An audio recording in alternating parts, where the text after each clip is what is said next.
की क्लास में हम लोग बहुत ही सिंपल से पढ़ने वाले हैं। लिखा हुआ डू एवर, क्या लिखा हुआ है? Do ever. डू एवर का मतलब होता है कभी तो। इसका इस्तेमाल हम लोग जो है नॉर्मल सेंटेंस में इस्तेमाल करते हैं। जैसे हम लोग बोलते हैं कि कभी तो समय पर आ जाया करो, कभी तो जो है सच बोल लिया करो, कभी तो किसी की मदद कर दिया करो। इस तरह के जो सेंटेंसेस आप बनाते हो ना, तो उसके लिए आप सिंपल से इस्तेमाल करेंगे बच्चों। तो डू एवर का इस्तेमाल हम करेंगे। डू एवर का मतलब होता है कभी तो। उसके बाद क्या करना है मैं आपको बताता हूँ। तो जैसे मैं आपको जैसे सेंटेंसेस बनाएंगे हम लोग की, कभी तो सच बोल लिया करो, ठीक है। डू एवर, डू एवर का मतलब होता है कभी तो। सच बोलने को हम लोग कहते हैं tell truth.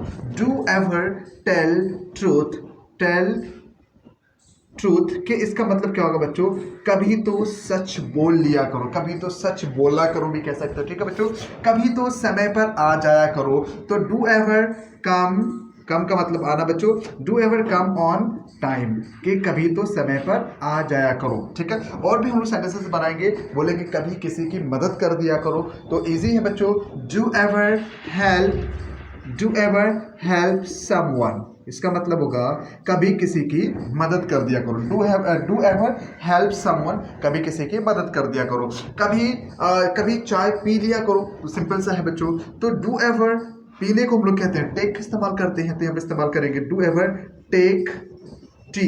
Do ever take tea, कभी चाय पी लिया करो। कभी किसी को पढ़ा दिया करो, जैसे मुझे बोलना है कि कभी किसी को पढ़ा दिया करो, तो सिंपल है। डू एवर का मतलब तो होता है कभी किसी को, या कभी तो कह सकते हो। और पढ़ाने को बच्चों हम लोग कहते हैं टीच, क्या कहते हैं? Do ever teach someone, do ever teach someone, कभी किसी को पढ़ा दिया करो।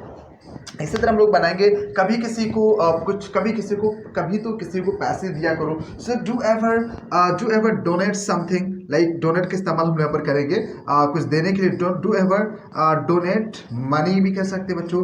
कभी किसी को पैसे डोनेट कर दिया करो, कभी किसी को पैसे दे दिया करो। आई होप कि बच्चों आज का जो वीडियोस रहा बहुत ईजी रहा। तो डू एवर का मतलब होता है कभी तो। बनाने का तरीका बहुत आसान है। डू एवर का इस्तेमाल हम पहले करेंगे, उसके बाद वर्ब लेकर आएंगे और ऑब्जेक्ट इस्तेमाल हम लोग करेंगे कौन सा काम करना है। तो